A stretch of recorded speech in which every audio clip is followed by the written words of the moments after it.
చిరంజీవికి మోహన్ బాబుకి ఒకరికొకరు పడదని అంటుంటారు.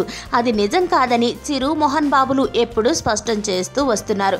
ఎన్నిసార్లు క్లారిటీ ఇచ్చినా కొన్ని వర్గాల ఫ్యాన్స్ మాత్రం ఈ ఇద్దరి మధ్య విభేదాలు ఉన్నాయని అభిప్రాయపడుతున్నారు. తాజాగా మోహన్ బాబు తనకి సీరియల్స్లో నటించాలని ఉందని, అలానే టీవీ షోస్లో కూడా చేయాలని కోరిక ఉందని వెల్లడించారు. అయితే సినిమాలు చేసే ఇంట్రెస్ట్ లేక మోహన్ బాబు ఇలా సీరియల్స్, టీవీ షోస్లో కనబడాలని అనుకుంటున్నాడని కొంతమంది అభిప్రాయపడుతున్నారు. కానీ చిరుకి పోటీ ఇవ్వాలనే ఉద్దేశంతోనే మోహన్ బాబు టీవీ షోస్ చేయాలనుకుంటున్నాడని మరికొంతమంది వాదన.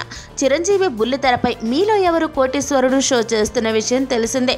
చిరంజీవిలానే తాను కూడా టీవీ షో చేసి చిరుకి గట్టి పోటీ ఇవ్వాలని ఆలోచనలో ఉన్నాడని, దానికోసం ప్రణాళికలు సిద్ధం చేసుకుంటున్నాడని గుసగుసలు వినిపిస్తున్నాయి. ఇదే నిజమైతే ఎవరి షో వాళ్ళది. ఒకవేళ పోటీ అనుకున్నా ఆరోగ్యకరంగానే ఉంటుందని మరికొంతమంది అభిప్రాయపడుతున్నారు.